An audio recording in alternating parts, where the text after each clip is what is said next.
Heading to live stream. Yeah, there's a button, there's a little message at the top, streaming live on YouTube, it says. Okay. I'll chop the beginning and the end out in due course. It's all a kind of small talk. And later on, I'll edit out anything in the middle where we unintentionally mute or fumble, Okay. or in case Yeah. anything escapes from our mouths that we wish afterwards hadn't escaped from our mouths.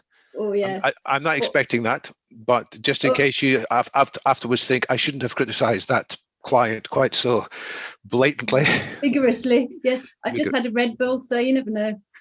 Just had a Red Bull. Yeah. Like, oh, firing yourself exhausted. up. Oh. Yeah, I was exhausted, and I thought, oh, I'll have a nice Red Bull. The dogs are sleeping. We might hear one of the dogs. We'll see. Well, good for you. Well, have you been working hard? I have actually. It's quite a lot going on, but it's not just that. It's just a lot going on. But I'm having the day off tomorrow. Having Sunday off. Yeah, good for you. Radical.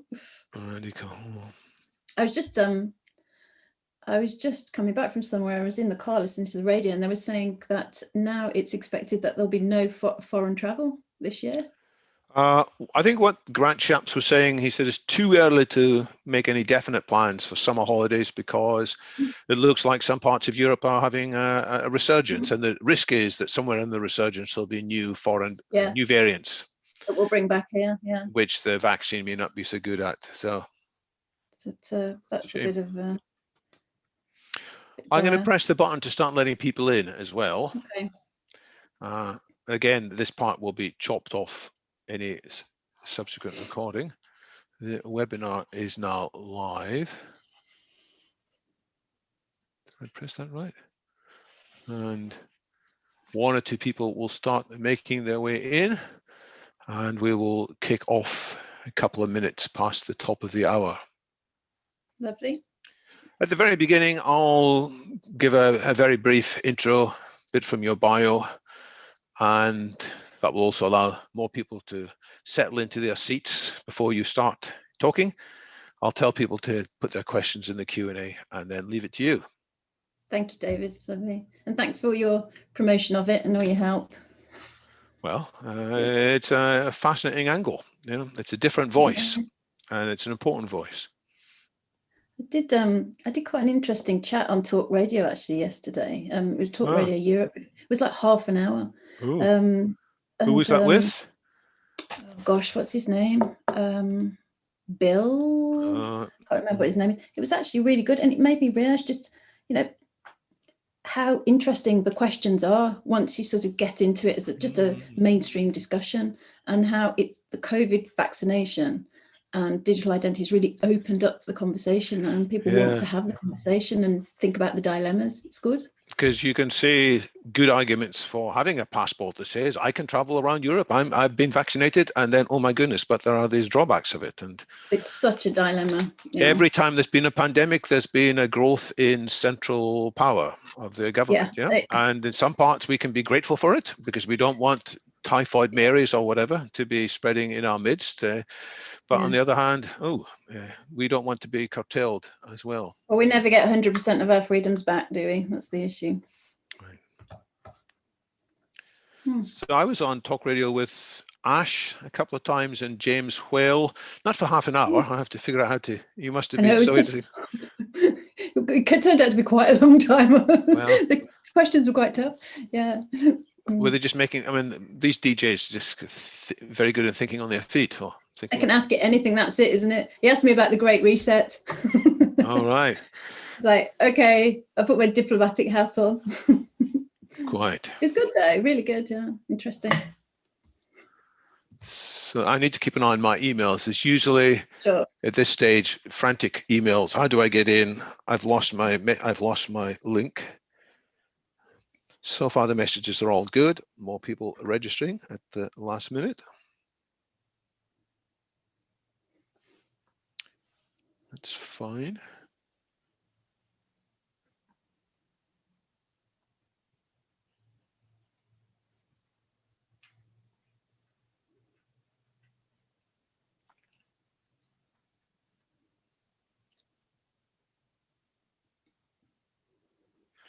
So to people who have arrived while we're waiting, by all means, say hello in the chat window.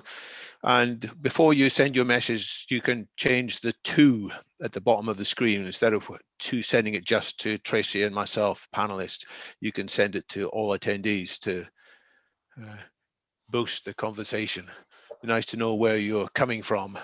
Some names I know, others I should know, but I've forgotten, and others I look like I don't know them. So by all means, introduce yourself in the chat whilst we're just waiting for more people to arrive in the room. Hello from London, Jovan Lubojevic.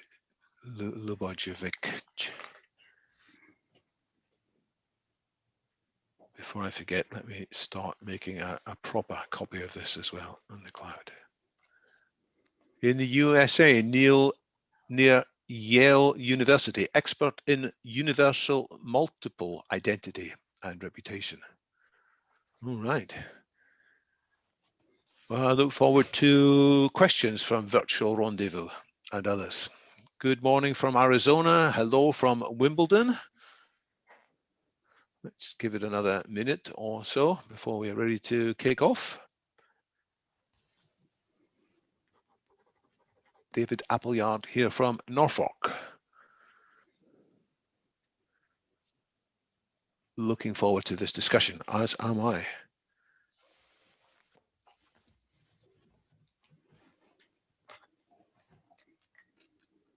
Couple of people still making their way through the virtual doors,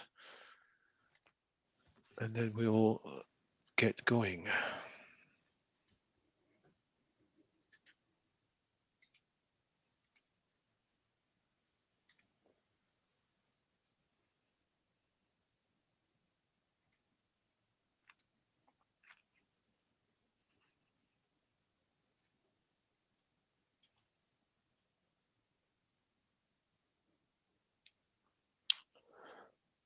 All right then, let's get started. Welcome everyone, my name's David Wood and it's my pleasure to chair this meeting of London Futurists today. Our topic today is the future of you. Can your identity survive 21st century technology? Our speaker is Tracy Follows, who I'll hand over to in a moment.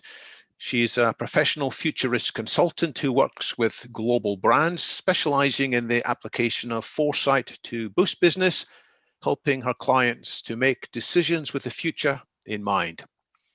She's a member of the Association of Professional Futurists and of the World Futures Studies Federation, and she was formerly head of strategy at Wired. Her recent projects include the future of work, responsible technology, age of ethics, future of media, future of marketing, future of crime and justice, future of retail, future of luxury, and sustainable futures. She was the winner of Adage Women to Watch 2017, Women in Marketing Award 2016 for outstanding contribution, and the inaugural Creative Strategy Lion Jury President at Cannes Lions International 2019 Festival of Creativity. As you listened to Tracy's opening presentation, if questions occur to you, please write them into the Q&A window, which you'll find a button to somewhere below the screen. And we'll come to these questions afterwards, prioritizing the ones with the most thumbs up votes. So bear in mind, you can thumbs up each other's questions. Tracy, welcome to London Futurists. Over to you. Thank you, David, and thank you for such a kind and generous introduction. I will do the obligatory share the screen. So everybody can see that. Okay. So thank you very much for inviting me to be part of this series of London Futurist events. It's good to be here. And I thought I would talk about the future of you because it is a subject I would hope that every single person is interested in, the future of you, the future of them. I mean, if you're not interested in you and your identity, then it's hard to know what you could be interested in. I will say at the beginning, I don't have all the answers to some of the questions I'm going to pose, and I do pose in the book, but I certainly hope that I am asking some of the right questions, and it is also an open invitation to other people to ask questions as well, because I'm trying to, with this book, get a dialogue going and get a debate going about some of these issues. I've already had sort of good conversations with David and a bit of debate, so the more people that can get involved, the better. I will just say that you might be wondering about the subtitle. You know how these things are. We did ponder long and hard about the subtitle actually when we were developing this, because it covers a lot of different areas. But the future of you, can your identity survive 21st century technology, is really the premise here. Now, partly the reason I'm asking that question, I suppose, is because I'm thinking about how technology is changing, society, and how technology is changing how society changes itself. All of these things are going on, but it's also about the scope and the role and the survival of the individual, because I think at the moment there's generally a trend anyway towards a sort of communitarianism type of approach to a lot of things, and I think we can safely say that that's understandable with everything that's happened during 2020. But I think it's more than that. I think it's the impact and the influence of the kind of technology that we use today. So the internet, by its very nature, is a networked technology. It connects us and it interconnects us. And I guess one of the things I've been wondering about is, in an inevitably interconnected kind of society made real because of this technology, what is the role for the individual, the self, and how can one understand the self? So that's one of the questions I wanted to ask and really ponder as I go through this. You know, is there still the role for you and me, or actually are we going to be in a world where there is only ever the future of we now? And that's really one of the background questions. But the practical answer to that exact question, can your identity survive, is yes.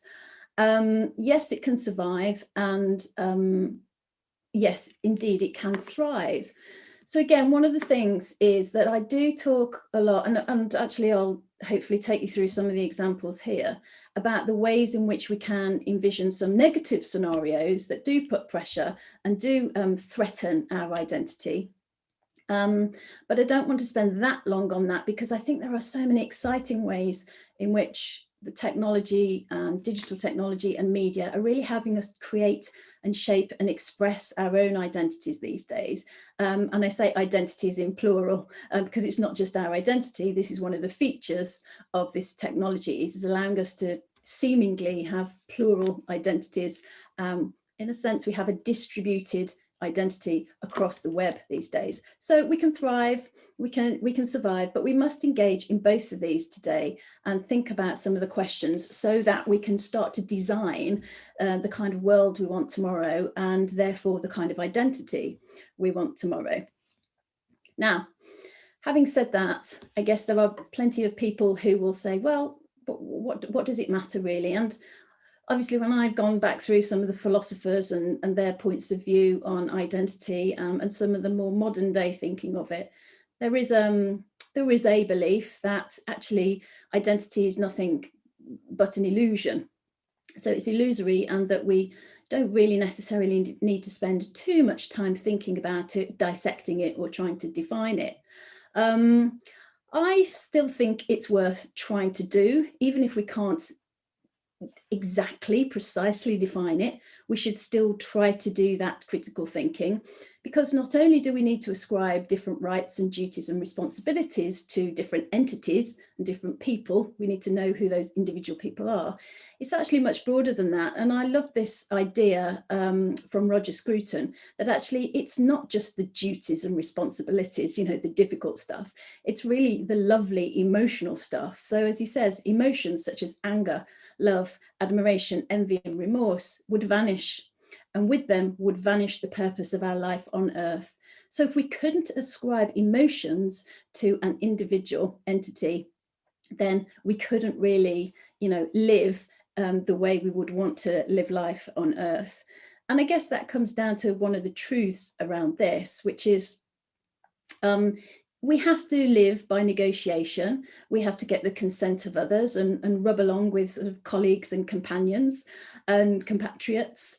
But we also, in doing that, need to think about and try and preserve a sense of self in a kind of solid, purposeful way, and give ourselves a sense of self-sovereignty, if you like. And I do think one of the interesting trends that will emerge out of COVID and everything we're doing at the moment will be a desire to preserve our self-sovereignty in this communitarian world, in this communitarian era that we're about to embark on.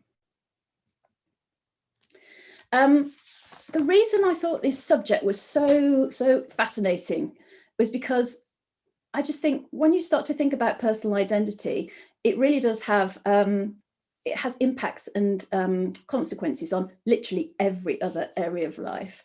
So across various chapters in the book, I talk about, for example, well, if you think about the legal identity, you start to think about, well, what does that mean for democracy? Who is it that's governing me? And who is the official source of my identity in terms of authentication and verification? You can start to think about, actually, if I'm put under some kind of surveillance because somebody is authenticating me, let's say, in retail when I make a purchase or anywhere else in life through facial recognition technology, whatever it might be, am I somehow being incentivized to behave in a certain way? And is there a sense in which I am, persuaded to conform to other people and not stand out as an individual? I think that's one of the really interesting areas that we should be debating and discussing more as a society right now, the situation we're in. But then there's also sort of softer areas where you think about what it means for relationships if you don't have a very precise idea of yourself and the self.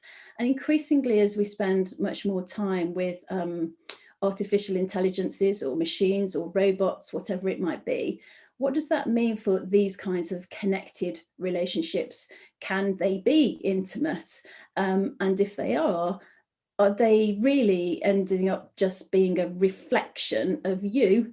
Or are they literally separate entities, separate beings, some of them virtual, some of them machine-like, and some of them human? And that's quite an interesting dimension, I think. There is the question of anonymity, of course, and increasingly when we are on social media, we can feel sometimes where it's all about opinion and reputation, that actually maybe it's a bonus to be anonymous, because too much flack comes our way if we happen to put our head above the parapet and say something that might cause offence, or just that somebody takes offence at. But actually there's a more serious point about this. And as Balaji Srinivasan, who I quote in the book, says, it could be that as we move forward into the future, we have, 2 or 3 different selves, if you like. One of them is the one we use at work, where we say the things that are expected of us and do the things that are expected of us. Another identity by another name, perhaps, is for us, our social and personal life.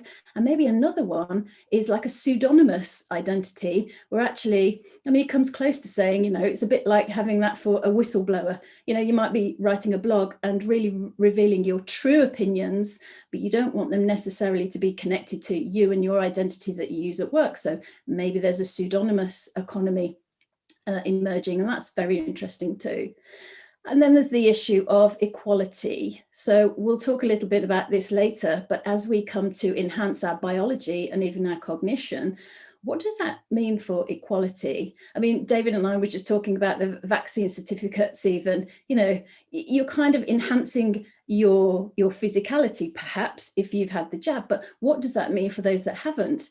And actually, when you get into a more sort of transhumanist philosophy and even policies, does that mean that we are creating new divisions in society that didn't exist before? And is it something that's only available to the wealthy? And then finally, like legacy. On that point there, as we are enhancing our own physical self, could we even enhance it to a point where we are preserving our own identity and preserving it beyond sort of the physical passing of the body and of the being? And if this is a digital afterlife, who is it that curates that? Who manages it? For how long? And who has the rights to access anybody's assets, albeit their digital assets, after they've gone? So it's just a huge amount of questions, and this is only the tip of the iceberg, of course, but this is just to share with you some of the things, you know, I'm thinking about and writing about, and I think that we should debate more.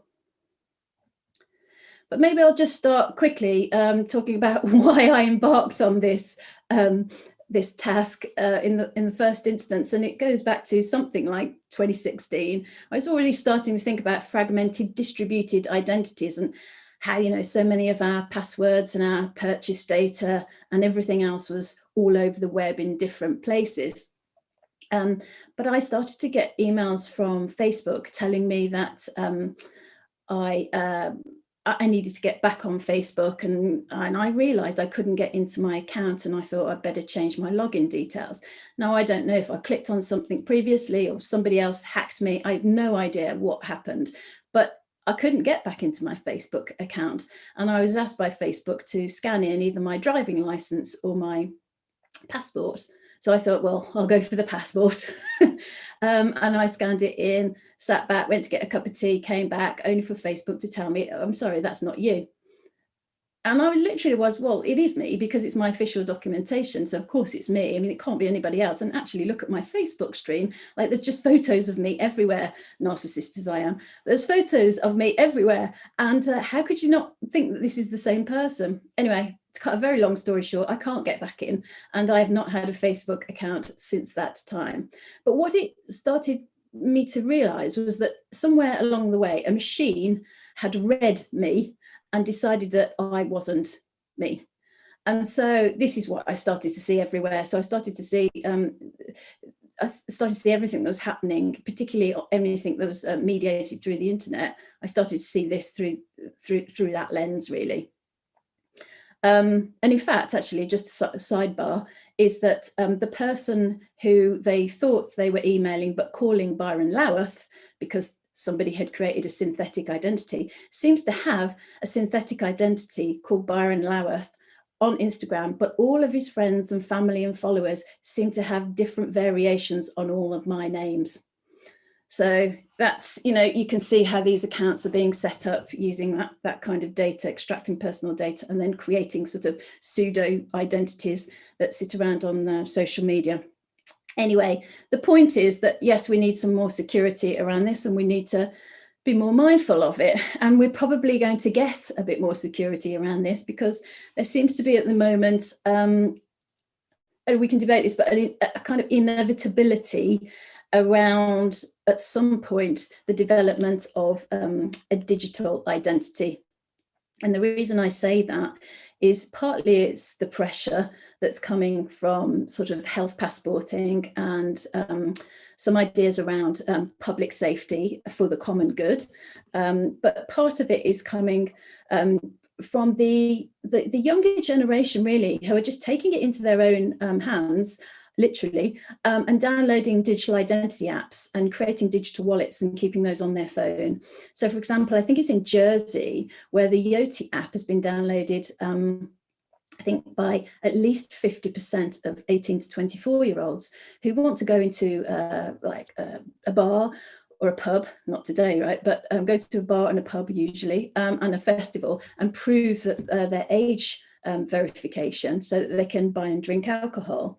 And so to get around life these days, potentially we're going to need some kind of digital identity to give us access to lots of the services. And as more and more of our analog everyday life becomes digital, then I guess we're going to need some sort of digital ID to access digital services, which are going to let us move around the world and do what we want to do and live the life we want to live. So there's going to be a boom, I think, in this industry of decentralized, downloadable digital IDs and digital wallets. But the other reason for the pressure is because, of course, there are lobbyists, and these lobbyists are quite influential. And the Tony Blair Institute, as far back as August 2020, as you might well know, was calling for the establishment of a digital ID system through which people, who have shown to have had the COVID-19 test would receive a credential. And of course, these digital credentials sit in your digital wallet, and then you can show them when and where you need to show them, and don't need to show any other personal information or data. Now, many would argue that this is a very good idea. Many would argue that this is a huge infringement on civil liberties, and actually we shouldn't be signing up to this at all. And it's a bit like, papers, please. And that particularly for Western democracies, this is just not the done thing, and most people in society won't wear it. It is actually the Tony Blair Institute suggestion was a very complicated system that required sort of QR codes and facial recognition, some biometrics, which I think was fingerprints at the time. But it doesn't have to be so complex. And as I just said, a lot of the younger generation are taking it into their hands and doing it anyway, and downloading it and managing it from their own phones. But a more important point, even, I think, is that the truth is we can worry about that all we like and civil liberties, but increasingly we're going to be accessing services in everyday life, as I just said, which are going to really infringe on data privacy anyway, partly without us even realizing it probably. This is, I was going to show you the video, but I won't right now. This is just a still of Smile to Pay in China that I'm sure you're familiar with. And it just means that in terms of the 300 or so KFC that people can visit and get their KFC from, they can pay using their smile. So they smile towards the camera. That tells the system, identifies it, whether it's them, and they do have an identification number, but they don't have to get their phone out. They don't have to do anything else. That's it. You just smile to pay. Now, that's probably not going to be the way it works in Western Europe or the Western world, but it could be palm to pay. So there's plenty of patents out at the moment looking at how we can do sort of vein recognition in the palm of the hand. So rather than smiling to pay or to make a purchase or a transaction, you actually hold up the palm of your hand and do gesture control, and it analyzes the vein of your hand. Now, this is going to go on all over the place. We saw even in the last week that Amazon has set up its Just Walk Out technology in the Amazon store, food store in, it's Whole Foods, I think, isn't it, in Ealing. Now that works, of course, by using sensors and cameras, but how many people are going to question, when it's so convenient, how many people are going to question just how much biometric data they are allowing someone somewhere to capture, control, manage, analyze, and then deploy in whatever manner, we don't really know what. So there are some huge questions around legal, transactional, sort of authenticating data around a sort of a verified identity. And that's probably the near future debate that's going on.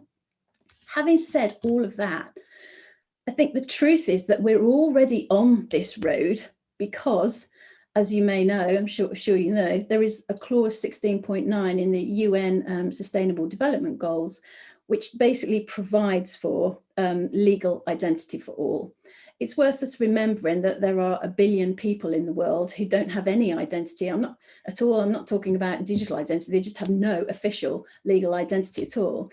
And the problem with that, of course, is that it means that they can't have access to the kinds of services that lots of people do enjoy, but really elemental, essential services like health and financial services. How would you ever buy anything, get a mortgage, have a bank account? I mean, you just go and get your vaccination. I mean, you can't do any of those things if you don't have a legal ID. So I think there will be pressure because the UN is saying that a legal identity for all should be the ambition for all nations to deliver by 2030. And I think what we're going to see is everything that's happened with COVID act as a gateway drug, if you like, towards this kind of digital identity, a legal identity for all, but digital identity by default, because so much of our life is going to be digital by then.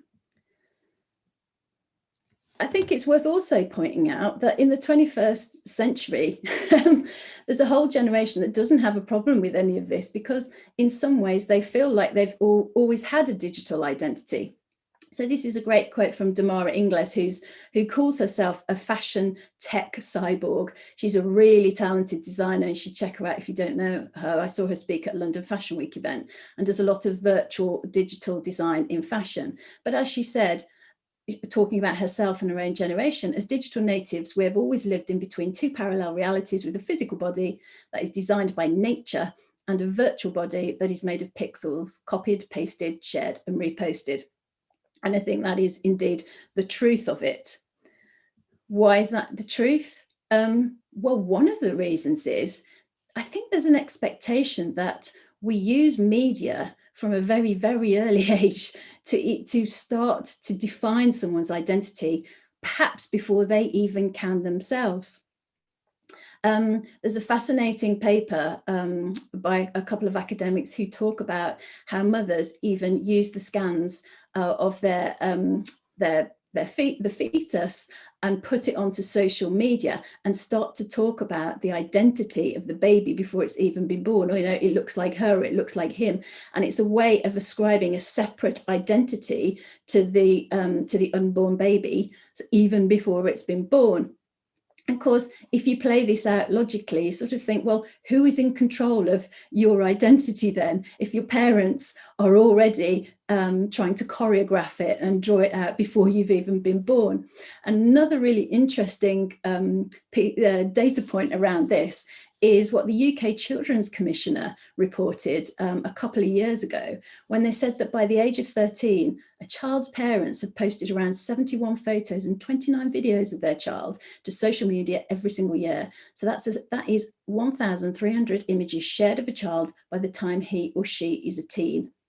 Now, the point of that is, you know, how much do you, as a young child or a young teen, how much say do you have in developing your own identity when it's been in part developed for you through social media by your parents? But the other point to make about that is that it's hardly surprising that there's a generation of young people who turn to virtual worlds to go into those worlds and live and explore their identities in an alternative universe. And what I found when I was researching this was that a lot of the time that's done because it's a way of escaping some of the expectations that society or their family put on them about their identity in the real world.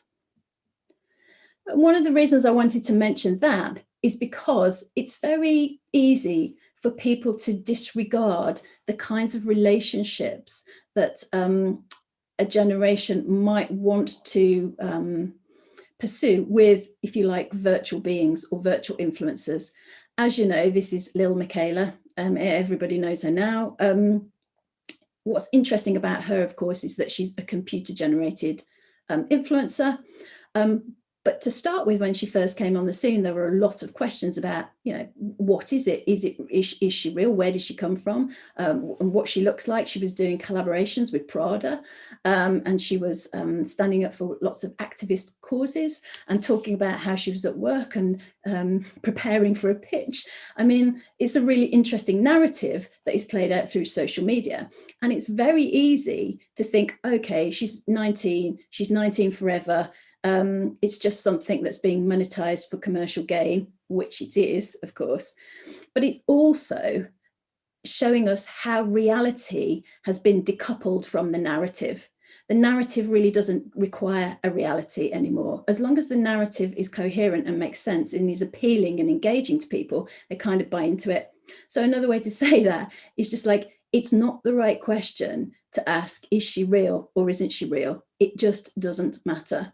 When I've spoken to people who've been researching this, or I've spoken to, done groups or in-depth interviews and ethnography, what we've found is that it really isn't an issue. And this is a direct quote from a teen who talks about how her and all of her friends are really interested in Miquela and other virtual influencers. And as they say, why not? I'll be friends with a virtual person. I mean, their lives, their narratives are interesting to this audience. And so they're quite happy to count them as one of their friends. And what's happening now is that this is branching out of social media and it's moving into kind of customer service. So this is an example of the Samsung people. I'm sure you've seen this before. Samsung's Neon people, who are these artificial intelligence beings, if you like, that have been given a body. They've become embodied. So it's the step on, isn't it, from Alexa, which is the disembodied voice in your home that turns on your lights or tells you what the meaning of a word is or puts your music on. And here we have these embodied artificial intelligences who have some kind of personality, some sort of character. They carry out a dialogue with you, and they're there to potentially solve your problems that you might have. But they're coming into your home as these virtual beings. And in a sense, they're being matched up with you and what Samsung think you would like, who you would like to converse with, who you would like to have a relationship with. They look like real people. They've got personalities, expressions, and dialogues.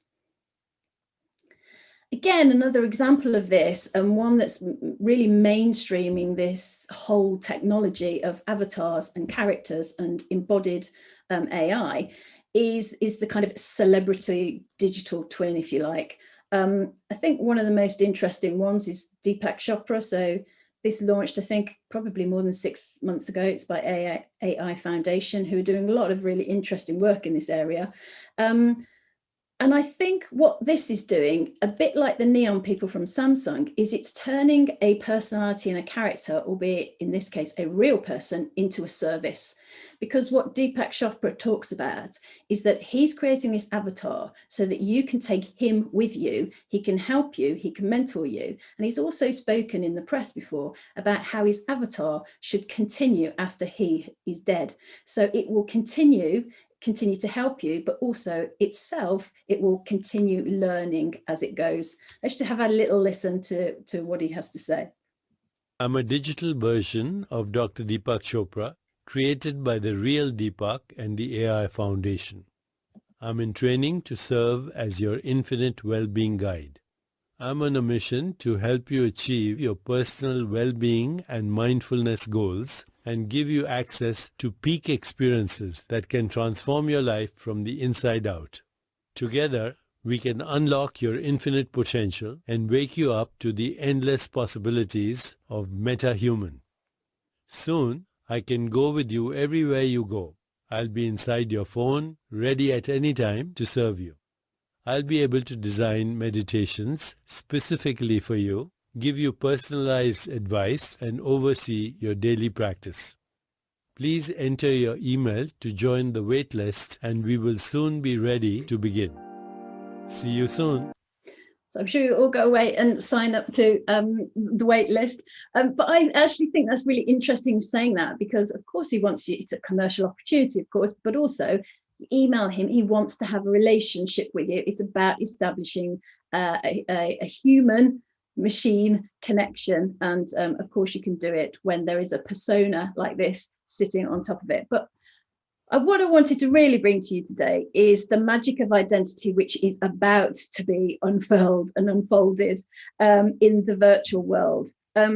Now, rather than me explain it, I'm going to show you a video. I'm sure you know about CodeMiko, but I found this presentation of CodeMiko and what she does and how she appears and the role she plays on Twitch absolutely fascinating, because at several layers, there are different questions to ask about the identity, not least, who is the narrator or presenter?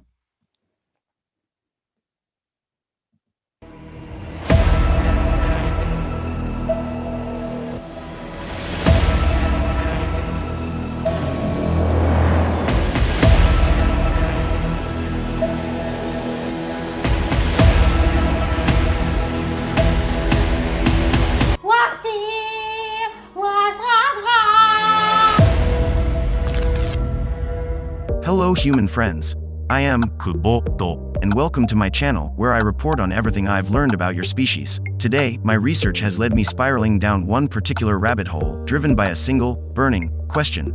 Okay, who is CodeMiko? CodeMiko is a just chatting streamer on Twitch. When in human form, she refers to herself as the technician. I am the technician for CodeMiko. I mocap Code Miko, I voice Code Miko, I make Code Miko, I do everything Code Miko related. Miko, on the other hand, is the name of her 3D virtual avatar. Hello, everybody! Which she controls using a motion capture suit and face tracking technology. Hold up, let me back up for a minute. Before streaming on Twitch, the technician had 4 years of experience doing research and development in live animation. After which, she started working on the Miko character in January of 2020. She even crafted a backstory where Miko is an NPC who wants to be in a AAA game but can't, due to a glitch in her system. So she is left to wander through different game worlds. She started streaming around April under the name Miko Glitch before switching over to Code Miko, which was probably a good idea since searching for Miko Glitch today would have returned mixed results with this character. What? Miko is modeled in Maya and textured in Substance. She then uses Unreal Engine to create all of the environments, animations, and interactions. Basically, the whole thing is programmed to run like a game. She purchased an Xsense MVN motion capture suit for around $13,500. And that's with a 50% independent developer discount. Damn! She uses the app Live Link Face on her iPhone to capture the facial tracking data, and it feeds directly into Unreal Engine. And she does this all by herself, for the most part. And yes, she is a real female. I am a girl. Yeah, I'm a girl. Now, let's take a look at how all of this fits within the context of the whole VTuber and virtual influencer landscape. Early creators like Ami Yamato and Kazuna AI helped to popularize the idea of a virtual avatar. This paved the way for more developers, which brought in more content creators, which inspired even more development, and so on. Now, with free VTuber software readily available, coupled with minimal hardware and some design skills, anyone can dive right into becoming a VTuber. This past year alone, we've seen an explosive growth in popularity within the Western VTuber space. From independent artists and creators bringing all different types and flavors of personalities, to VR enthusiasts, to massive VTuber talent agencies, they've all helped to prove and legitimize the interest in both 2D and 3D virtual avatar content. So much so, in fact, that it even enticed non-VTuber creators to give it a try. Why all of a sudden is it a problem about my looks? We have done hundreds of streams. Virtual influencers, on the other hand, are created with such high-quality CGI work that it blurs the line between reality and fiction. Their interactions with their audience is not as direct as that of VTubers, since their purpose is more about selling a lifestyle and working directly with other influencers and brands. So where does Miko fit into all of this? Well, considering everything that she's developed, I would say she's probably in a category of creators that doesn't even have a name yet. And I'm not just talking about the 3D technology. AI Angel is another example of a creator who uses motion capture technology for her content. But beyond the tech, what really makes Miko and the technician unique is her ability to tell a bigger story. And I think this is where you really get to see Code Miko's strengths.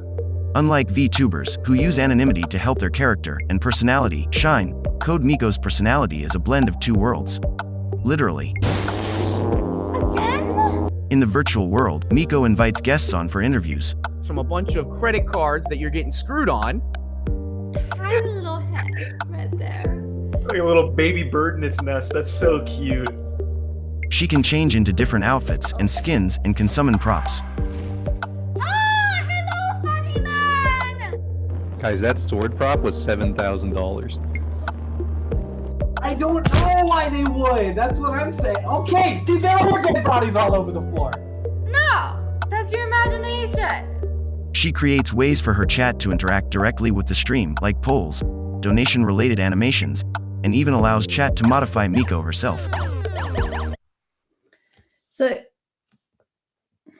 obviously the video goes on, but I think it's really fascinating exploration of all the different dimensions that are going to be opened up in terms of these virtual realities. Obviously, they make the point that not only is it kind of like a digital twin, it's a hybrid between the real and virtual world, because obviously there's the character, the real technician, and then the character, but the character changes all the time.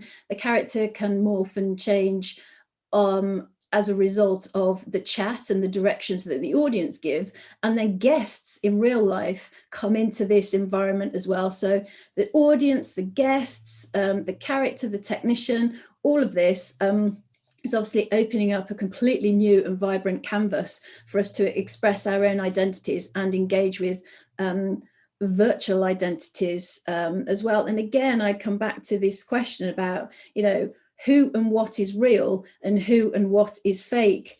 But again, I think that question in the future misses the point, because it's not really going to be a binary physical world and virtual world, real character and virtual or pretend or imaginary or fictional character. And when I was researching the book, I did look at and speak to lots of experts working in Japan and with Japanese manga and anime. And I looked at the otaku as a bit of inspiration here, because obviously the otaku are heavily into characters and kind of know how to navigate their way around all of the different elements, or the mo elements, if you like, that make up a character. So not just the character itself, but as we just saw actually in that previous video, all the different arrangements of characteristics that make up a character, and you can kind of mix and remix and play with them. And as I said, the narrative really has become decoupled from reality. And what that means is that we can create virtual selves and artificial selves that coexist with and around us. And I think the otaku have been doing this for a long time. And one of the interesting things is that people tend to think that, oh, it's a bit of a default, or it's a bit, aren't they a bit naive? They don't really understand the real world. They get stuck in this fictional world. But what's underplayed is that this is a choice.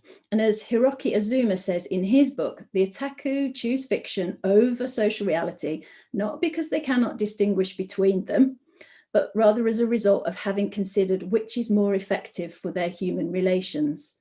This is purposeful, and it's because they feel that the real world is dysfunctional. And so why not construct their own alternative world in which they can code and build their own values and beliefs? And I think that's what we are going to be doing in the very near future. And we won't think it's a fictional world. It'll just be a world in which we have encoded into it better or more fitting values and beliefs. And so the point here is that I think that this is how artificial intelligence will come to live amongst us. I think more so maybe than machines and robots and social robots, which is what we hear a lot of, particularly in the press and in the media. I wonder if it's these characters, because we are drawn to and have a more human connection, weirdly, to these characters. And so we can invite them into our lives to live alongside us, and potentially, I would say, to be part of the family.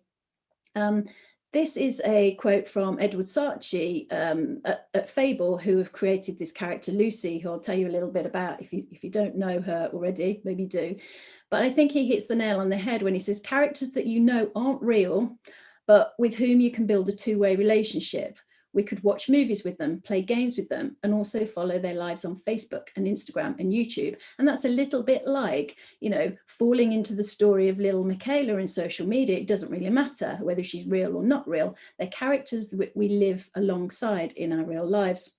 So Lucy, that you can see on screen now, is a really interesting interactive animated AI, and she's in the form of a young girl. I think she's 8 years or 9 years old, but she listens and she speaks back to the humans, and she can carry on a conversation, show expressions, and develop a relationship, specifically developing a relationship with the child in the house or the children. So what she often does is read the stories to them. And while she's doing that, she can ask them questions about the story, about the principles in the story. She can ask them how they're feeling. And what she does is then capture what the children are telling her about their emotions and about how they're feeling. And then she can play those back to them or remember them or use them as memories at some point in the future. And what that means is it's not just a conversation, it's the development of a much fuller relationship over time. And I think this is where these characters are going to come into our lives and live amongst us. Potentially, these characters are going to live and learn and make decisions with us. And because they can record our memories, in a sense, they start to feel like they are part of us. We can imagine that our own identities are going to be really influenced and informed by these sorts of AI assistants or digital assistants. I mean, they could be holograms, they could be cartoon characters, they could be anime. We don't know. There could be a complete repertoire of them. Who knows? But what I would say is that we should really start calling them non-biological intelligences, because they're not necessarily going to show up as robots. Having said that, probably where we are going to find that we need to navigate this fully and legally and as well as ethically is in the workplace.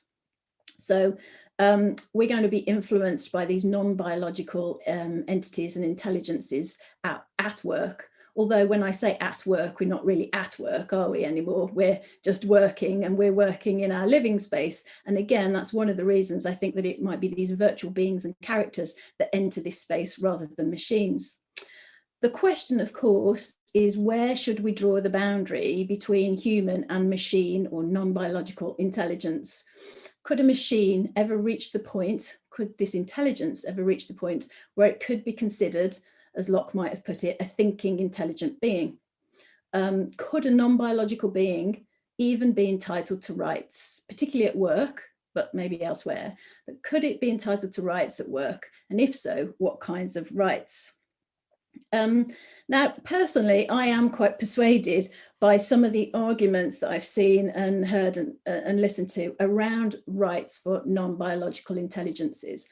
And part of the reason for that is I think it isn't just about the accountability of a robot or an intelligence. It's not just about the kind of, what would you call it, the morality of the instigator, the one that is accountable, but there's a recipient who has to be a moral patient.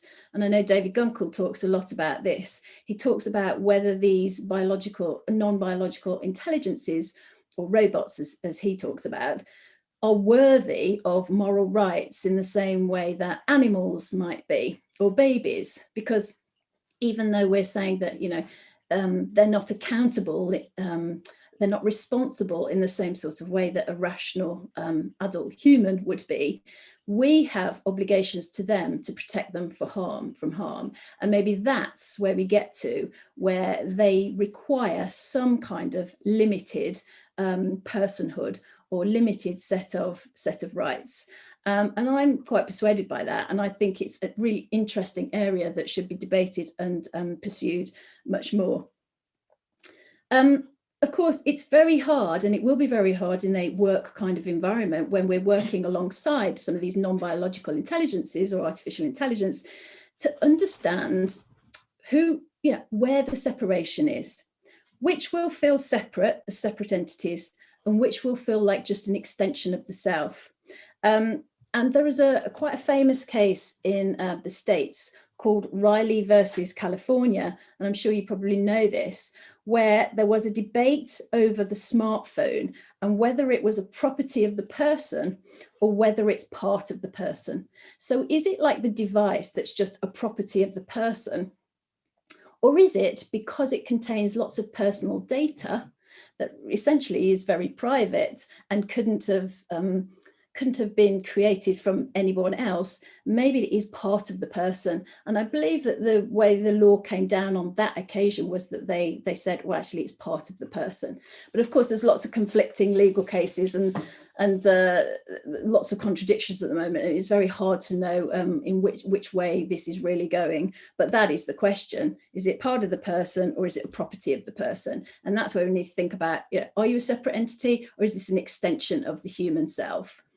Lots of people have looked at this, of course, and one of those people is Dr. Julie Carpenter, who's got a really interesting book called Culture and Human Robot Interaction in Militarized Spaces, where she's gone into the military and looked at what kind of relationship they have with some of the robotics, some of the machines that they use, like bomb detection equipment. Now, interestingly, you think, especially when you look at that picture, you think, how could you have any kind of connection or relationship with that kind of bomb disposal equipment? But actually, what we find is that some of the army in this case, they give it a name, they anthropomorphize it. If something happens to it, it's quite it's quite sad. And actually, rather than blame the robot, they'll take upon themselves to blame themselves. And in a funny sort of way, there is an attachment. And so you can get to the place where you sort of think, yeah, actually, there is an extension. It's an extension to my job, or an extension to my identity. And you can see how this would play out in the future when we're working with lots of different machines or intelligences that don't look like this and actually are collaborative with us, and we're very, very close to. Then, of course, as I come to the end of this, I want to talk a little bit about the further future, of course, and about how cognition is linked to, how our own cognition can be linked to other alternatives like artificial intelligence. It's not just the physicality and the physical extension. And again, what's happening in the military, of course, is incredibly interesting. And in particular, the N3 work project through DARPA, which is the next generation non-surgical neurotechnology program. Easy for me to say, that's why it's called N3, which is effectively a brain-machine interface that equips soldiers with the ability to carry out telepathic warfare, I guess. So they have the ability to mind control or thought control F-35 fighter jets, and without, remotely, without having to be in direct connection physically with the equipment, with the robot, with the machine. And so it is incumbent on us to think about how much of our identity, if we are connected in this way through cognition, could we move, could we remove, could we join, could we replace with these intelligences and still call you, you. Now, I know David took this picture because I talk about it in the book. This is the film Advantageous. And he took this picture and put it on the publicity, which I was so pleased about because this is like one of my favorite films. I think, it won Sundance. I think it was back in 2015, could have been 2014. But it is a fantastic story, a near future sci-fi, I guess, where I don't want to tell you too much of the plot because I want you to watch it and enjoy it. But really, it's enough to say that it's dealing with the dilemma of how you can download your mind into another substrate, and in particular, potentially another physical body. And if you did that, who would be you? Would the recipient of the download still be you? Or would it not be you? Would it be someone else? Or would it be part you? Or would it be an extension of you? These are the sort of moral, ethical dilemmas. And then there's a further dilemma that if you are able to do any of those sorts of things, how does it affect the relationships that you have with other people in the world?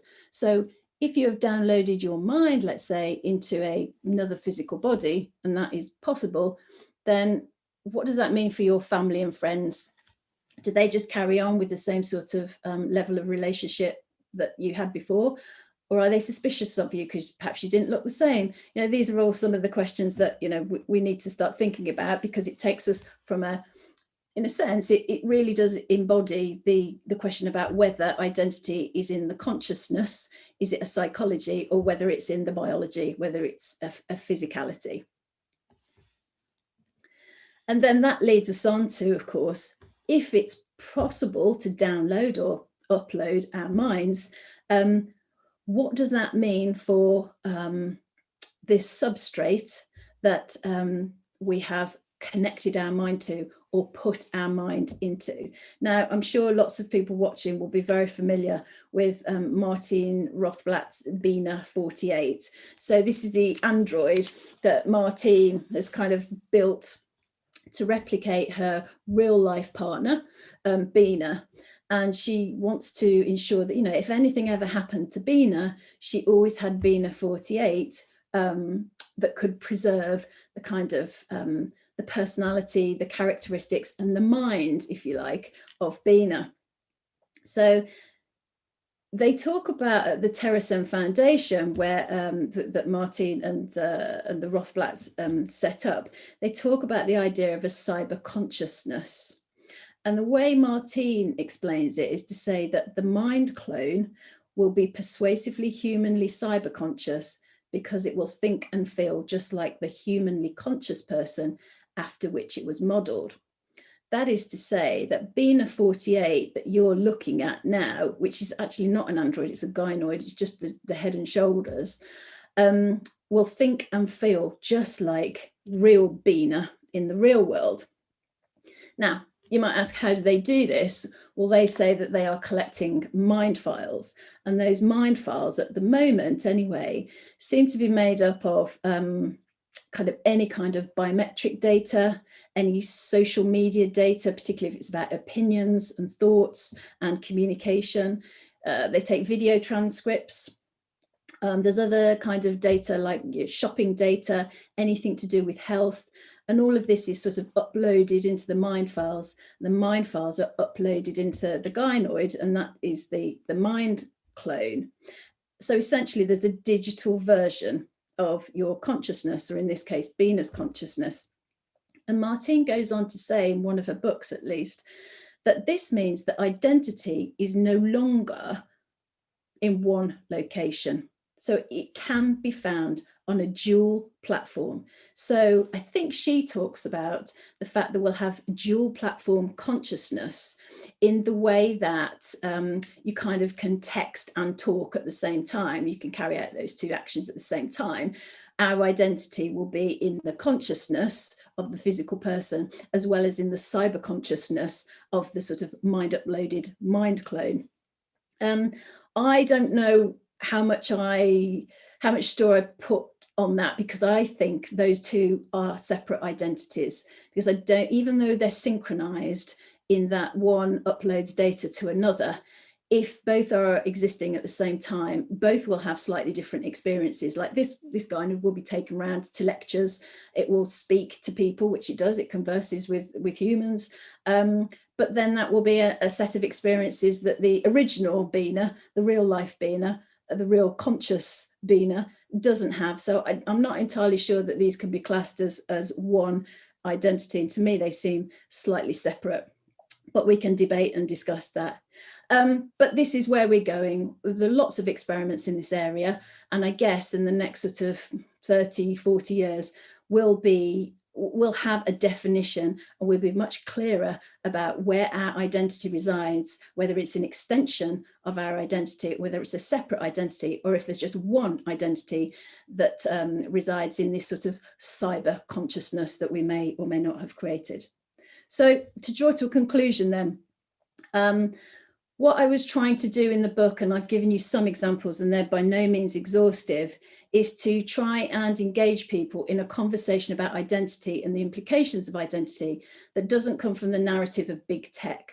Because so often, particularly in the media, we hear about, technological platforms, the corporations, big tech, global, what are they going to do? And it can feel very daunting and very remote and kind of out of our control. And what I'm really trying to do is say, look, all of these things affect you. It's not big tech, it's little you and little me. They affect our everyday life. If it's a biometric fingerprint authentication on a digital identity, it massively affects our life. If it's living alongside virtual beings or having customer service agents that are virtual, not real, it really does affect our lives and our sense of identity in our lives. And of course, if it is more radically, a matter of downloading our minds or uploading our minds to another substrate, another platform, of course that's going to affect us hugely, but that's obviously a bit further off. What I want to leave you with is kind of where I came out in the conclusion, which is to say that really the self used to be a debate around my psychology and my biology. So does the self reside in the consciousness and therefore can possibly be transported to different substrates, maybe, or does it reside in the physicality, in the biology? And actually, if you change the biology too much, with enhancements or whatever, is it still even the same self?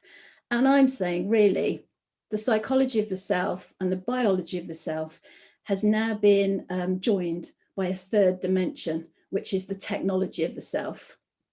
And actually, I've expressed it like that because I think it's my psychology and my biology is now divided by my technology. And I'm using the word divided intentionally because I think this technology could literally divide us. It could literally divide our individual identity, as we just saw in the last example I showed.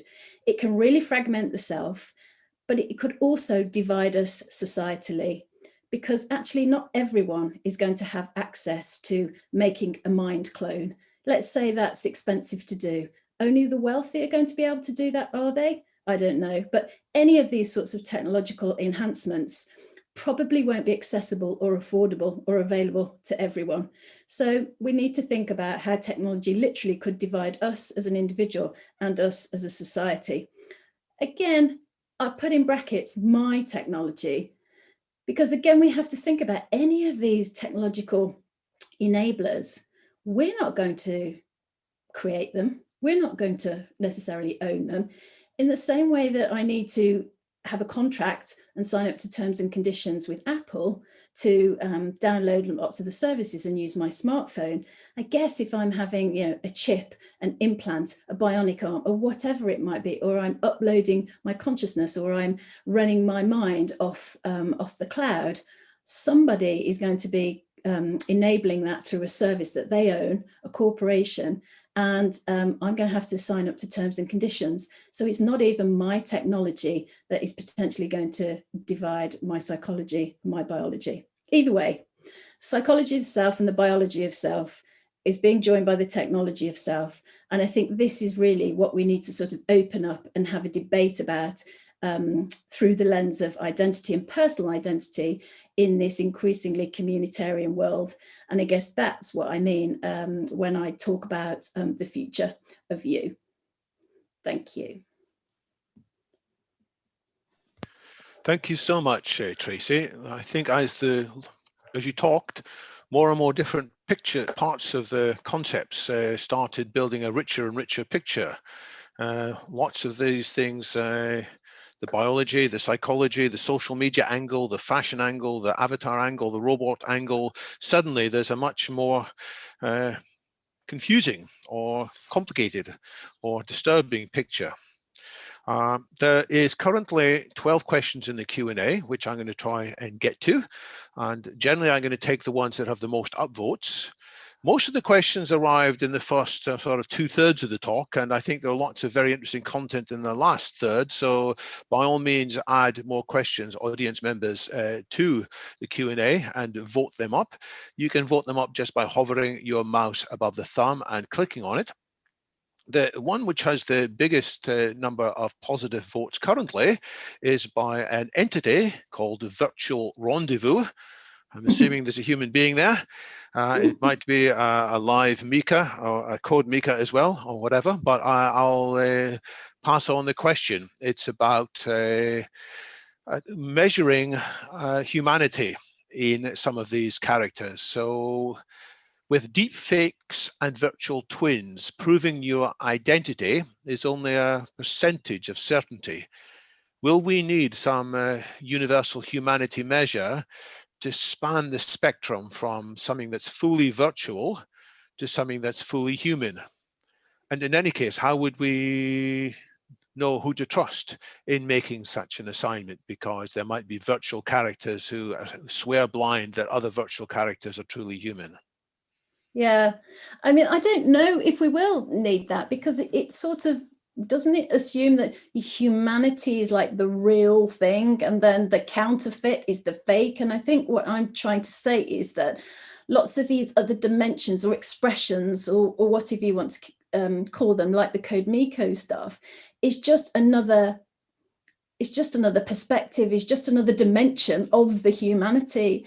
And in some senses, I think the more that we explore some of these things, like virtual beings living alongside us or whatever it might be, we might find that we become more human, because we might find that we learn more about ourselves. We might find that, you know, like with animals, if we've got animals in the house, it doesn't make us less human. It probably makes us more human, because we've got that humanity and we see the humanity in the animal. And so won't we need a universal humanity measure? I'm not sure we will really, because I think where we're going is all of this to some degree or another is humanity. It's just we're expressing it in a different way. And yes, I'm just reading your question, sorry. Providing your identity is only a percentage of certainty. Well, with deepfakes and digital twins, I think there's going to be an entire, well, there is already, isn't there, an industry of sort of digital forensics. I guess that's one of the ways we're going to have to sort of authenticate it. There's going to be some sort of tools and systems that are kind of going to have to be trusted to do the forensics on deepfakes and digital twins and tell you, you know, it might not be whether something's authentic. It might just be the provenance of it. Where did it come from? Who made it? Is it time-stamped? Those sorts of things. But the judgment on whether it's authentic or not, I'm not sure. I think that goes back to whether something's human or not. It's all human. It's all humanity in a sense. Let's take a question by Cornelius Holtorf, who I believe is a real human. He's saying, is there anything new here? Virtual persons aren't completely new because previously we've had characters in fairy tales, ghosts, totem animals, volcano goddesses, and so on.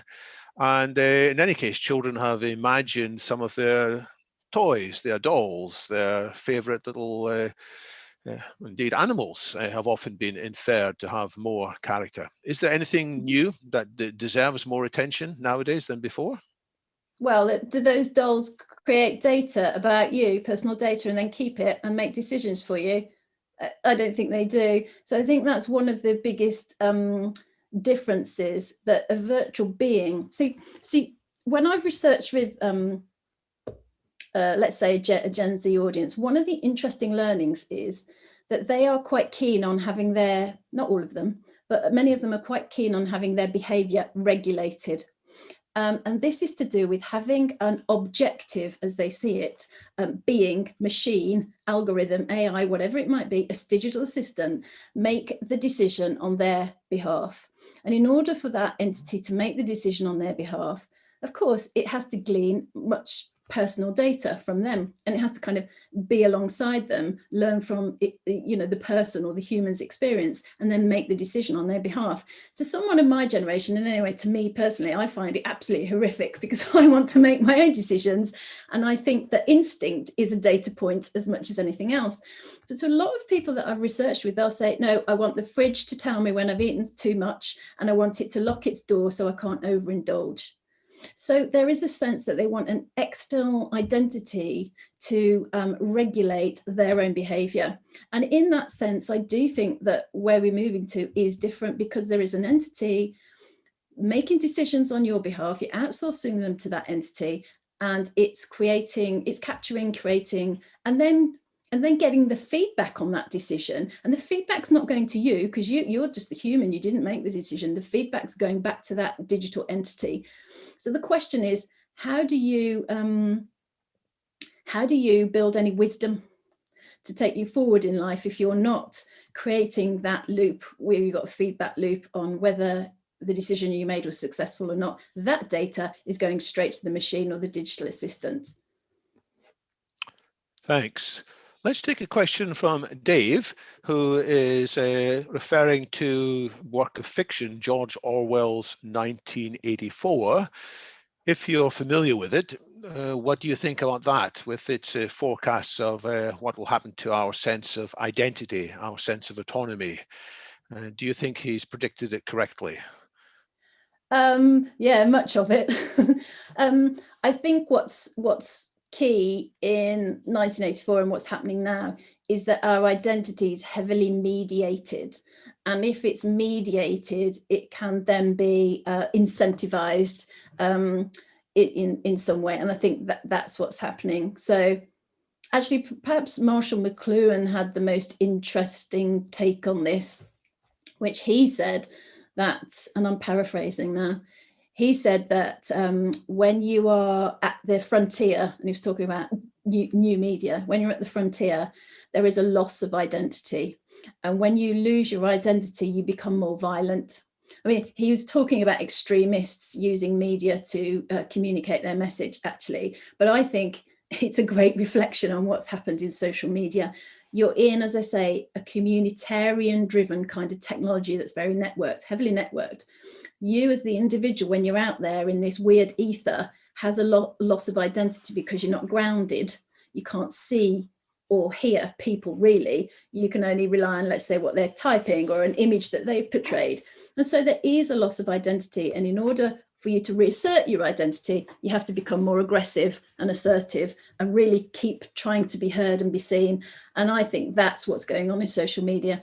And my question over that is that, and I don't know the answer, is that going to get better or worse in immersive virtual media, like we've just seen with CodeMiko and that sort of thing? Is it going to feel like we've lost even more identity? There will have to be even more assertive, or actually, are we going to have the tools that allow us to express our identity in much more fruitful, interesting ways that feels very limited in social media? So actually we'll regain our identity in those immersive environments, and therefore it won't be as aggressive.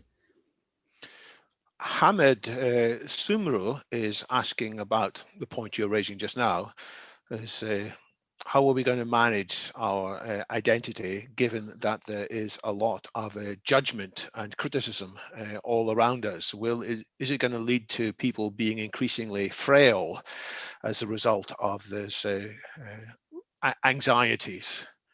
Yeah, well, I really think it could. I mean, that's one of the reasons I want people to debate this and decide where they think the where the boundaries are with this. But I suggest it probably would, certainly in the near term. And that's one of the reasons that we've got this massive growth in sort of kind of therapy with VR and some of these apps that really help you sort of get to grips with your own sort of mental health, how to sort of, this was kind of why I'm asking the question, can your identity survive this? So you can see lots of these VR apps where you go into the virtual immersive environments and it feeds back some of your bio data and helps you learn over time to become less anxious in pressurized situations. I've seen some really impressive VR apps like that. And I guess, we could suggest that in the future, things like that will be almost prescribed to you from your sort of healthcare advisor, or maybe even your insurer. It might be that, yes, it's fine, you've got to take a holiday and have a break, but maybe once a week, you're encouraged to take some of this, virtual reality, mental health and well-being applications, because that's the only way that we can kind of help navigate or manage in this increasingly virtual mediated world. Perhaps there are countries in the world where we can learn from. There's a question about Japan from an anonymous attendee. Why are so many of these virtual world experiences in Japan? Is there something cultural, or is it because they've got more accelerated modern technology? I have to say, as you were talking about the VTubers, which was a new term for me, and I did reflect back to 20 years ago when I was in the early days of the smartphone industry. In fact, before there were any smartphones in the West, and we were told, if you want to see the future of smartphones, go to Japan, where they had, didn't call them apps then, but there was iMode. And when I was in my early visits to Akihabara store in Tokyo, people so engrossed by the phones of the time, and it turned out, Japan was trailblazing that particular technological application, which made me more interested in what these VTubers may be doing. So I guess the question is Japan blazing a trail here? Are we likely to follow it as well? Or are there different cultural factors elsewhere in the world? Well, yeah, the technology is important, but actually you just touched on it. I think that there are other cultural factors. In Japan, there's just a sense of character being so much more important. I mean, even when they think about nature, which is very, well, you'll know better than me, but is very, very entwined, embedded with nature, and nature has a character. You only have to look at some of the poetry and some of the language around it. And then on top of that, there is also the idea that, there are some people, I mean, I think it's 1/4 of Japanese men never marry. So there are some societal factors, some cultural factors, and some technological factors. When you put them all together, there's more appeal, I think, for not only constructing and creating, but communicating with and living with characters. I spoke to, when I was doing the book, I spoke to a guy who runs one of the kind of live streaming sites where, you know, you just scroll through and it's just character after character after character, sort of inviting the audience to, you come and stop by, come for a chat. And then, you know, obviously the audience can buy them gifts. Now these gifts can be like a hairstyle for the avatar or a pair of glasses or, you know, whatever it might be. This is a massive, you know, it's just a massive leisure activity that just isn't quite the same in Western culture. And when I was talking to this guy, he told me about how lots of these people, but a particular pair of individuals who had met as avatars on the live streaming site and got together and kind of then met in real life, but they already knew that they liked each other because they'd become so familiar with each other through their likes and dislikes, their personalities as avatars. In the end, they got married actually, and they had their wedding in a kind of 3D immersive event, and all of the guests, because of course they couldn't get married in real life because of the pandemic, and all the guests attended, as avatars. So I think, you know, it's just a different culture.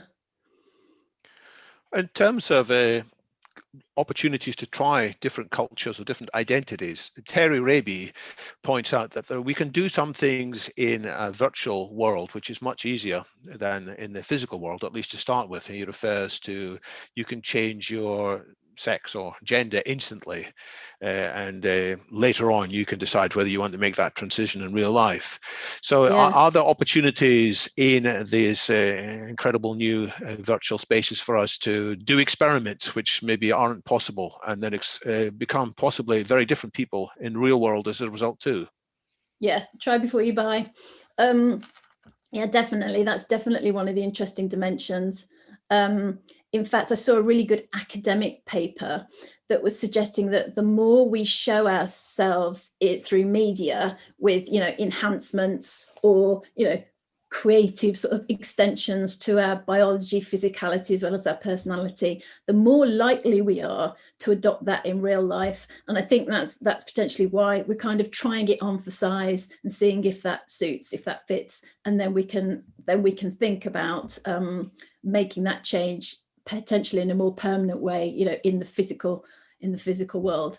One of the things I did look at when I was researching was this idea of the Proteus effect, which is people act in different ways when they are trying on different avatars, and it's not to do with how they think other people perceive them, it's how they perceive themselves. So if they're taller, they're much more confident, they'll drive a harder bargain, you know. So whatever you think you look like as your avatar in a virtual or immersive media environment has a massive impact on how you behave, and potentially not just how you behave in that avatar environment, but how you go on to behave when you come out of it in the real world. So yes, I certainly agree with everything that Terry's saying there.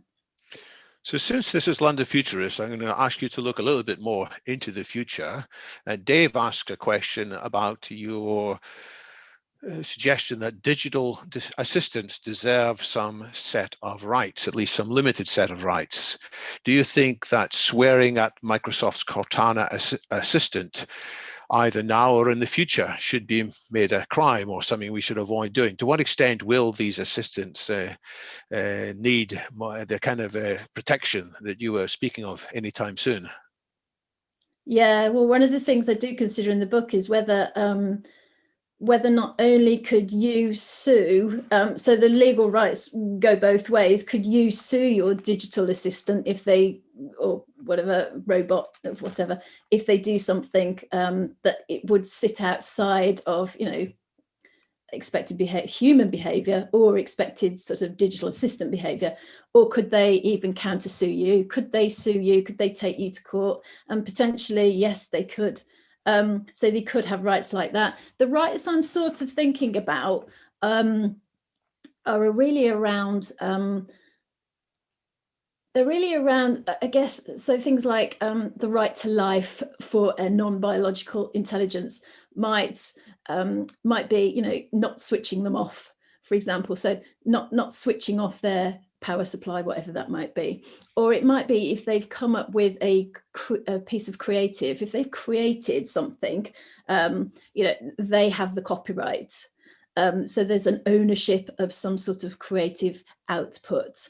It might be there's a right to the components to repair it and keep it, keep it continually moving or working or whatever it might be. It's hard to say because you don't know what form it will be in, but there could be a limited set of rights like that, really. I'm not talking about citizenship. I'm not talking about, the same sorts of rights that humans have or human rights or anything like that. I'm talking about potentially a very limited set of rights.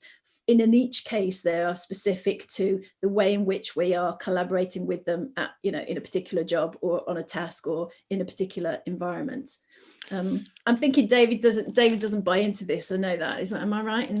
Well, I know that other speakers in London Futurists, since, for example, Dr. Joanna Bryson, I think she's in Berlin now, used to be in Bath, has argued that we should just regard all these AIs and robots as tools, and thoughts of them having rights takes away the responsibility of the humans. And sort of we imagine, oh, it wasn't me, it was my AI. Well, no, we should be more responsible for how we design the AIs in the first place instead of shirking things off. So, the instrumentalist view that like robots are slaves almost, or robots are tools. Yes, I'm not sure. I think one of the things that persuades me is I think that as we go forward, these intelligences will have this liminality, won't they? They're not quite human, and they're not quite, machine. And so it could be that there's something in between. And I think potentially we've got to look at rights in a less binary way, and think about what kind of rights apply to something that's very much sort of in between human and non-human. I think that's the point that Cornelius Holthoff was making in another question, which is now at the top of the list, which is that some of the notions which we in the global north, which is a term used by some social anthropologists, we take for granted, such as individual person identity, that they're not so widely accepted elsewhere in the world. These things are more variable. So could we actually be learning from other cultures how to handle this variability? Yeah, it's a really good point about the cultural nature of this. I mean, in some places, your identity is nothing that, you don't have autonomy in that. You can say you're part of a tribe, but that doesn't mean you are part of the tribe. The tribe gets to say what your identity is and whether you're part of that tribe in a sense. It's conferred on you by the group in which you're in or would like to be in. And it's that culture that decides what your identity is. There's also sort of the Buddhist philosophy, which again is really interesting, which is, you always have this fluid identity. And in fact, in some sorts of ways, you're not really you. You are not really you until the end, because you are influenced by every single experience and every single interaction you have with another being. And again, that's, that is also quite persuasive, because we all know that we develop our identity over time, and potentially we're not just born and then we suddenly have this identity. It is something that develops over time. So there is just lots of different theories of identity. I would say that I should have probably said at the beginning that I'm kind of using all of the terms identity, self, and persons really in quite a general way. They all have their own philosophies and their own disciplines, and I've been quite free and easy with those, but you'll have to just excuse me for that. No, that's fine. We've got to start somewhere. And, exactly. Then we can go further down. What about the future of social media systems? Because you pointed out that in many ways, our relationship to social media seems to be quite important for giving us access to other things online. Do you think that social media is going to become more powerful as a gatekeeper to the online worlds, and that Facebook and similar companies are going to become increasingly dominant in the world? Or is there a future scenario in which power to the people instead? I do discuss this in chapter 1, which is on sort of, legal identity, and go on to talk about how your authentication or legal identity has implications for currency and also voting. which so, you know, the state owning the currency or managing the currency, and the state carrying out voting, and the whole piece on democracy. And the fact of the matter is, I do think some social media platforms will end up having more power than nation states. I mean, some do already, quite frankly. And it actually is a case that whether you are a nation state or whether you are a kind of corporation who runs a technology platform, everybody now seems to agree, whether we agree with it or not, they seem to agree that technology is what makes for a successful state in the future. So as these nations become more digitized and start acting more like corporations, and these corporations who are already digitized start offering public services and act more like governments and nation states, we're seeing a real merging and a real blending of those two. And I think once Facebook has its digital currency that used to be called Libra, which is called Neum, I think, or something else now, you can see how there is a cryptocurrency sitting on and through the 2 billion strong social network of Facebook, and how, you know, you could do lots of your commerce, lots of your business, lots of your work and social transactions through that network. And would you really even need a fiat currency? Would that even be, is that really necessary in a globalized, boundaryless world that we could possibly imagine? Because the issue is whether you can trust the likes of Facebook. It's not the technology and it's not the capability. It's whether I think humans will have trust in that or other sorts of social networks to do that kind of work. If people do, then they'll be stronger than nation states potentially. We're almost out of time, and we're introducing a whole lot of fascinating new big subjects. Let's try and do one or two questions quite quickly. I don't know if this is possible to answer quickly at all, by Paul Imrie.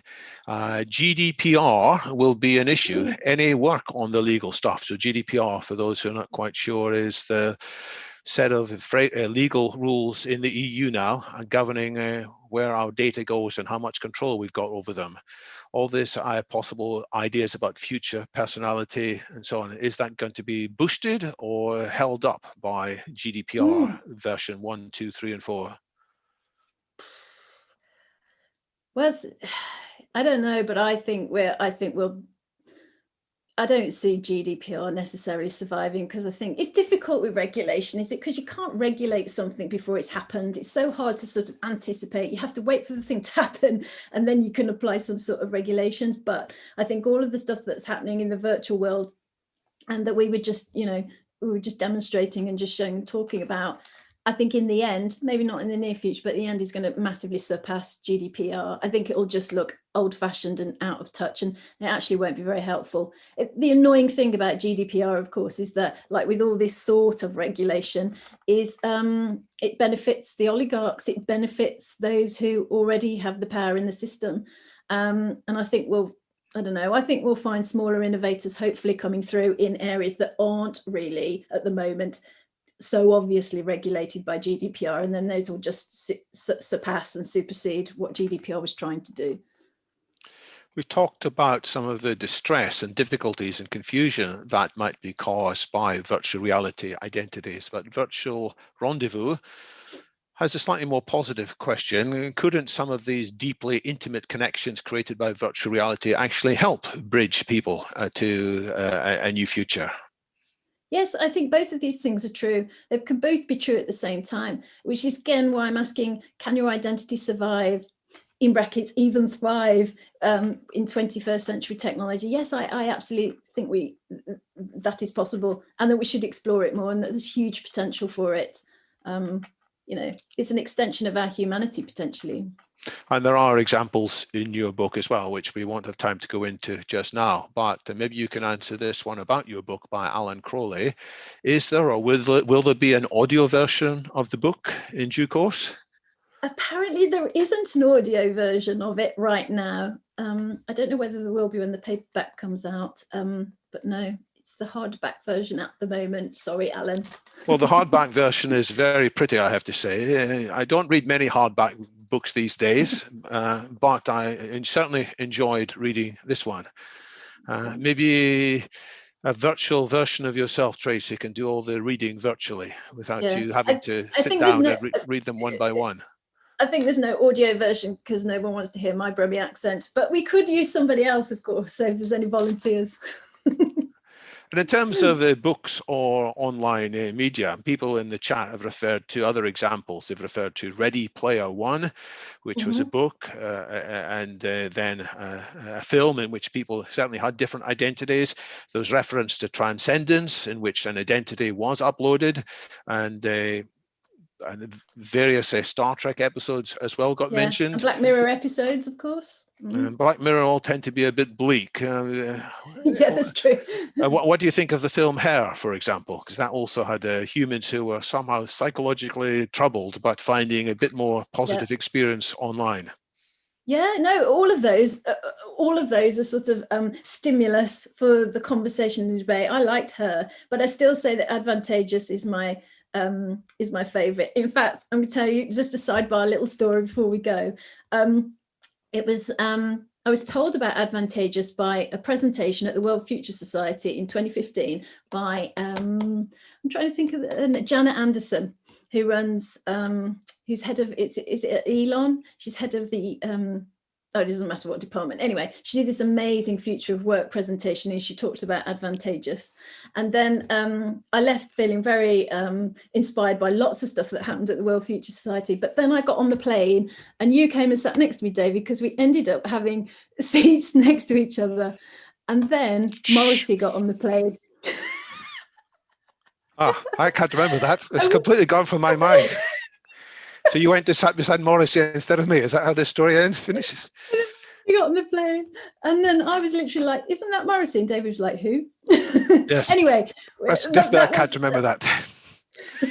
I do remember the talk by Jeanette Anderson on the future of work, and that was a real tour de force. It was really good, wasn't it? And I would say to anybody, I'm sure David would agree. Suggest anybody. I think it's on Netflix. Advantageous. I think you can watch it on Netflix. Indeed, it's quite a poignant film, let's say. It's not rah positive super, but nor is it just a foolish warring battle. There's much more nuanced.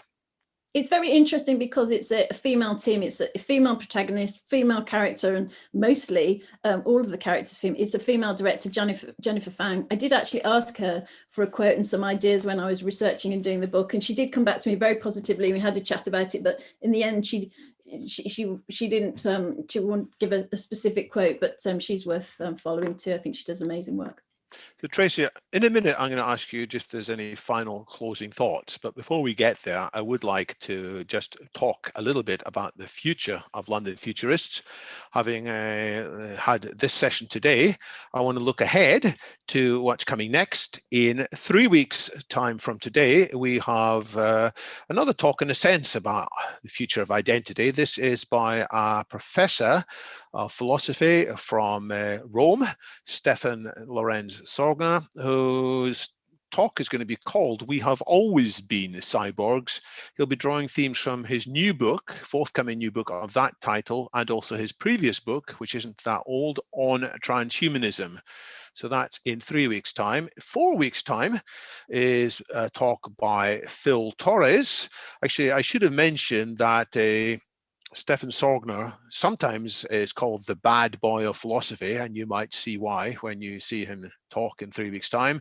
Phil Torres might sometimes be called the bad boy of extinction risks research. He has some quite distinctive views there too. He'll be talking about his forthcoming book, Thinking About the End of the World.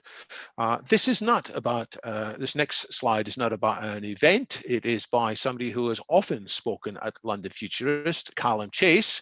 He has a new book available, which is a fictional book. And the reason I'm mentioning it is he has offered to London Futurist attendees free copies of the audio version of his book. So if somebody were to send me a private message in the chat, I will download the chat afterwards, and the first 5 who say Oracle please, I will forward the details to Callum, and we will find out how to get you a free copy of the audio book. As the publisher says, the book is about humanity creates God.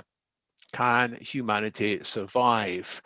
The mind of a student named Matt has been uploaded into a supercomputer, but before he can achieve a fraction of his potential, his uploaded mind is captured and effectively frozen by a group within the US intelligence services. Then the plot thickens. A couple of years later, this group needs Matt's help to tackle an existential threat to humanity. The risks are terrifying, but Matt agrees to help. After all, he has his own plans for the future. So, as the publisher says, it's a high-concept techno-thriller describing our future after the arrival on Earth of the first artificial super intelligence.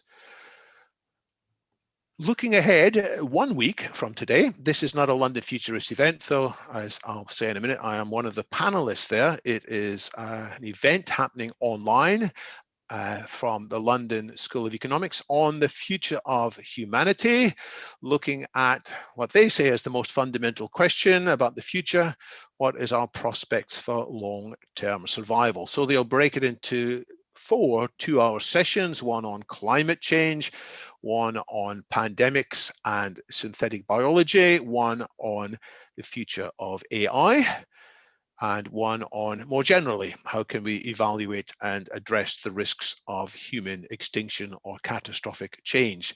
Just briefly run through some of the speakers there.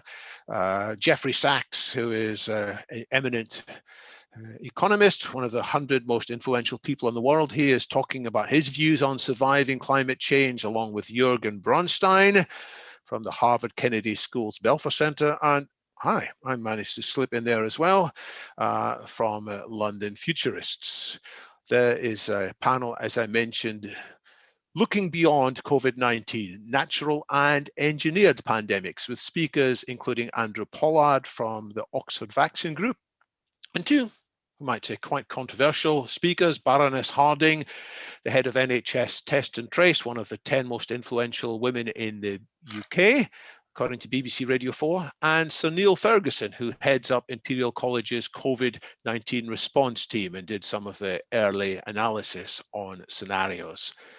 Then there's this section, as I mentioned, on the perils of AI, Rage Against the Machine, with Max Tegmark, sometimes known as Mad Max, who is the co-founder of the Future of Life Institute, author of a couple of fascinating books, including Life 3.0.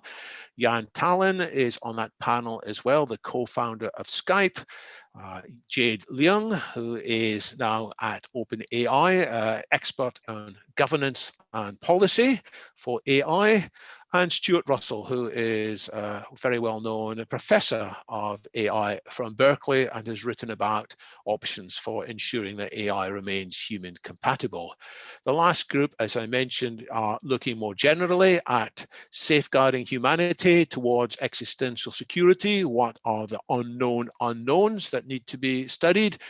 Anders Sandberg, a longtime friend of London Futurists, is there, as is Joan Rothling, who is president of the Nuclear Threat Initiative, as is Toby Ord, who has literally written the book recently on existential threats. His book is The Precipice, as is Lord Martin Rees, one-time cosmology lecturer whose lectures I attended many years ago in Cambridge. He is also Astronomer Royal and has written also on the dangers facing humanity. His book in Europe and in the UK was called Our Final Century. The American publisher retitled it Our Final Hour. So that's all happening online. And the only way into this is you've got to get onto Facebook. So, and that may rule some of you out, I don't know, unless you create another identity and you can read the details there. So that is in the past. Today, we have had this fascinating talk with many, many angles to it. And the more I think about the different angles, the more I think the picture becomes richer and more in need of serious attention. So thank you very much. Tracy, what final remarks would you like to leave in people's minds as we head off? I guess just a short one really, which is whenever I go and look at philosophical discussions or debates or panel conversations, it's always about what is the self and how can we know the authentic self? And I think we are moving with this dimension of technology away from questions about the authenticity of the self and more towards questions of the integrity of the self. How do we keep the self together, controlled, managed, and part of ourself, and feel that we are self-sovereign? So if anybody wants to continue that conversation, I'd be very happy to, on Twitter or LinkedIn or email me or whatever. I want to get the debate going so that we can have that conversation now. It is a great debate. So some of us are probably intellectually tired out by this fascinating workout. One or two of us might want to do what Brian Hall has just suggested in chat, which is he's inviting us to the virtual pub. So he has created a meet event, which I will click on shortly. But those attending who would just like to chill out in a virtual online space for a short while, by all means, see that there in the chat. And I will keep this meetup, this Zoom webinar running a little bit longer so people can copy things out of it, but I will now shut down the recording and say once again, thank you very much, Tracy Follows. Thank you.